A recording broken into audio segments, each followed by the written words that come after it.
how's it going? I'm Jack Divine. Welcome back to another episode of Jacksnax. Today I'm going to walk you through the first solo off Not Fade Away, Going Down the Road Feeling Bad, off of Skull and Roses by the Grateful Dead. All right, everybody, let's take a quick peek at this awesome first solo off of the Not Fade Away, off of Skull and Roses, okay? Manhattan Center, 1971. So we've got, you know, the old Bo Diddley beat, everybody doing their best. And then we solo over it, A. Back to E. Okay, so after Bobby screams out, not fade away, that kind of thing, we come all the way up. I mean, it's pretty high up for sure. All right, so we're up to the 19th fret, high E string, B note, bending to C sharp. Okay, we're gonna bend up to that C sharp, then come down to the B, pick again, and then pull off to A. Okay? Then we're gonna pivot back and forth between the A note and the F sharp note here. Again, that's the 19th fret, so.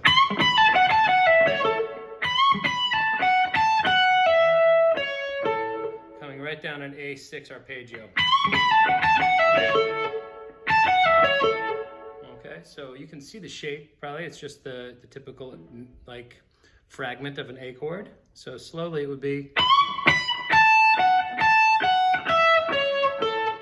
Okay. There's a couple of pull-offs in there to go, okay, to get you out of that F sharp, back to the E, and then down to C sharp on the G string, and then finally the root A, okay. So that would be.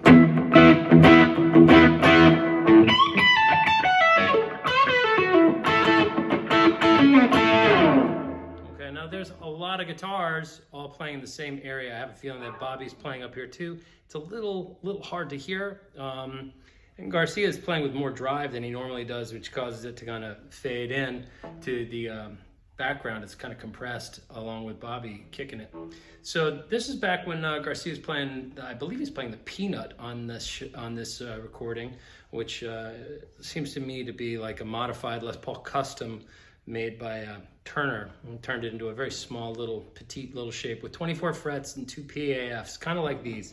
PAF pickups were just like this, but made a few years earlier. These are just patent sticker pickups, and this 335. His guitar was solid, this is hollow. So it's not totally a dead ringer, but it's pretty close. Okay, so we come up and we get that, and we come back here to the 16th fret, and then, so it's bend up from B to C sharp, and then bend again on the way back down. Okay? And we come and grab that C sharp with our third again out of this kind of A major shape in the, it's an A major chord in a G shape. Okay?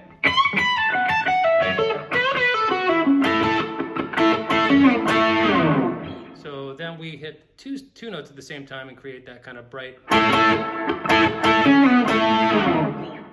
So that's the D and the A string, and if you hit the C sharp, it wouldn't be the end of the world. I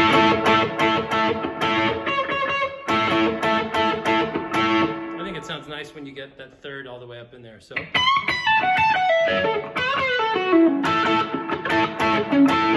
Except there's this one little bit where it sounds like there's another guitar sliding back, so I've kind of morphed both parts just to cover my ass, so, sorry. Then,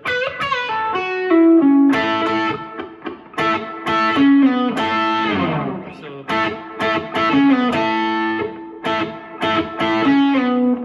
that's on the A string, 16, 14, 12.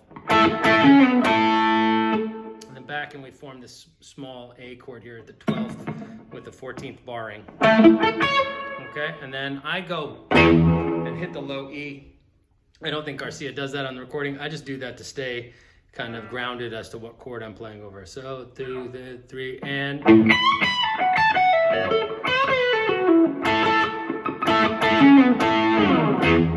Right, like that. And then I come in here from the 11th fret G string,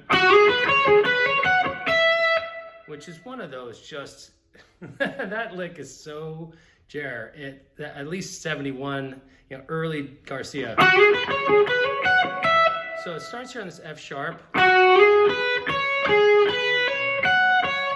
So a lot of that pivoting back and forth within the major pentatonic. And then slides off from that high E 12th fret, okay? So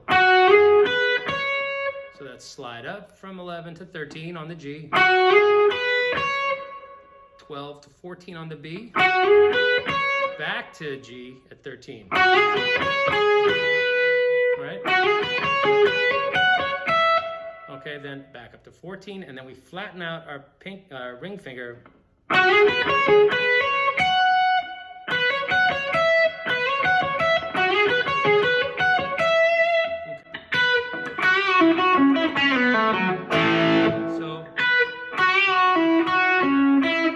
Shift fingers to the ring finger on the G string and go into an A chord, okay? And this is where things get kind of really murky because everybody is rocking pretty hardcore, and he starts doing this little idea. So basically what's happening is it's just a sus4 releasing to the A chord, okay? And it's like that, 2 times from 4 to 3 here. That's D to C sharp at the 3rd and 2nd frets, B string. So and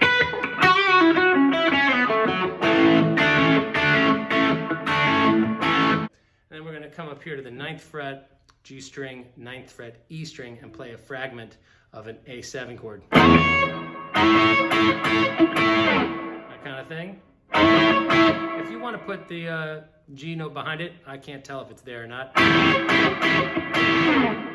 Might be. All right. So far, all in.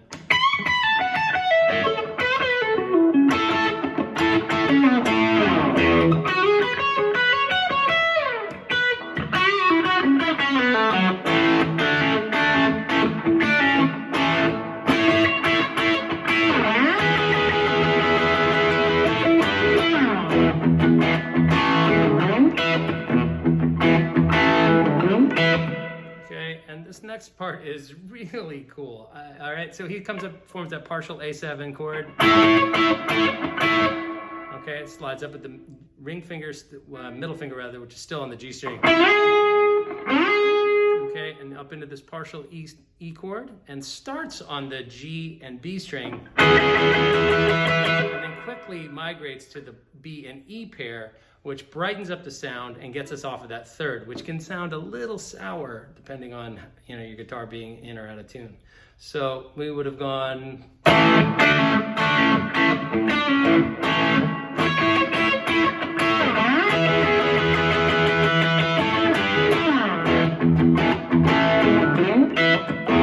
Okay, and so after we come up here, and it's just, you know, if you're doing up down, that's cool. I think he's doing downstrokes. It definitely has a more aggressive sound.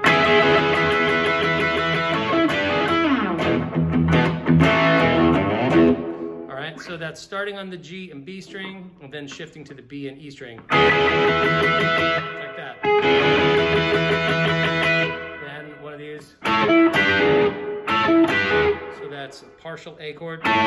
Then pivot to the E on the D string, 14th fret, and then a bar, and we hammer on from G to G sharp, forming like a little E7 chord.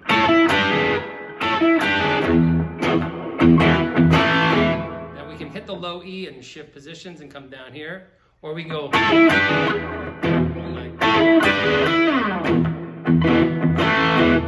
down to an E chord, and you're going to basically do the lower octave of what you just played.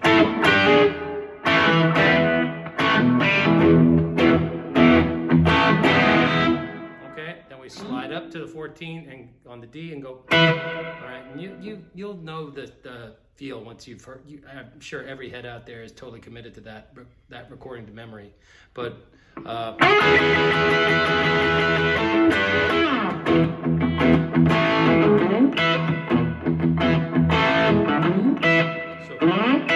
Slide up, and then we just catch an upstroke on the B and E at the 12th fret. Okay?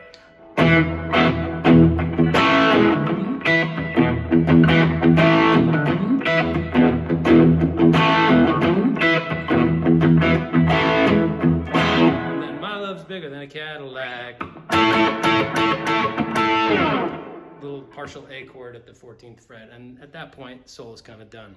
All right? So that's going to wrap up today's episode of Jacksnax. If you're liking what you're hearing, please share, like, and most importantly, subscribe to my channel. Okay? Take care of yourselves, everybody. See you soon.